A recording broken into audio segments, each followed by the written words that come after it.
નખત્રાણા તાલુકાના ઉગામેડી ગામે આગામી 21 સપ્ટેમ્બરે બામસેફ દ્વારા એક સંમેલન યોજાવાનું છે। મૂળ નિવાસી સંઘ દ્વારા આયોજિત આ સંમેલનમાં વિવિધ અગ્રણી વક્તાઓ તેમનું વક્તવ્ય આપવાના છે। જો કે આ સંમેલન યોજાય તે પૂર્વે જ કચ્છના બ્રહ્મ સમાજે તેને સનાતન વિરોધી અને બ્રહ્મ સમાજ વિરોધી સંમેલનમાં ખપાવી તેના પર રોક લગાવવા માંગણી કરી છે। બ્રહ્મ સમાજના વિવિધ આગેવાનોએ ભુજમાં અધિક કલેક્ટર ડી.બી. શાહને આવેદનપત્ર આપી આ સંમેલનને મળેલી મંજૂરી રદ કરવા રજૂઆત કરી હતી। આ સંમેલનમાં બ્રહ્મ સમાજ વિરોધી પ્રવચનો થવાની ભીતિ વ્યક્ત કરાઈ છે। જો આવા કોઈ ઉચ્ચારણો થશે તો આયોજકો અને વક્તાઓ સામે ફોજદારી ફરિયાદો દાખલ કરવામાં આવશે તેવી ચીમકી ઉચ્ચારાઈ છે।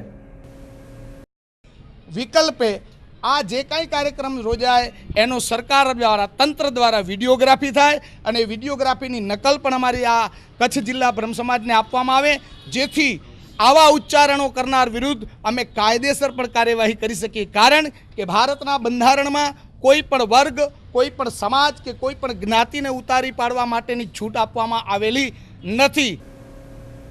પૂર્વ કચ્છ વન વિભાગે વધુ એકવાર સુરજબારી ચેકપોસ્ટ પાસેથી 1 લાખ રૂપિયાની કિંમતનો 200 બોરી કોલસો જપ્ત કર્યો છે। સામખેડી ટોલગેટ પાસે ઊભી રહેલી આ ટ્રકને અટકાવવા વન વિભાગે પ્રયાસ કરતા ટ્રકના ચાલકે ટ્રક અટકાવવાના બદલે નાસી છૂટવાનો પ્રયાસ કર્યો હતો। જોકે વનતંત્રની ટીમે પીછો કરી આ ટ્રક આંતરી લીધી હતી। ટ્રકમાં રહેલો કોલસો લખપતના સુભાષ પરથી મોરબી તરફ લઈ જવાતો હતો। વનતંત્રની આંખમાં ધૂળ નાખવા ટ્રક પર ખોટી નંબર પ્લેટ લગાડાયા હોવાનું પણ બહાર આવ્યું છે। વનતંત્રએ ટ્રકના ડ્રાઈવર અને ભુજના માનકુવાના રહીશ ચેતન ખેતાણી અને નાડાપાના ક્લીનરની અટકાયત કરી વધુ પૂછપરછ હાથ ધરી છે।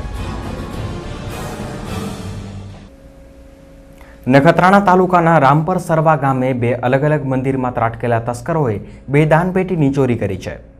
પોલીસ સૂત્રોમાંથી પ્રાપ્ત માહિતી અનુસાર મંગળવારે રાત્રે ગામના અલખધણી અને ચામુંડા માતાના મંદિરે તસ્કરો ત્રાટક્યા હતા।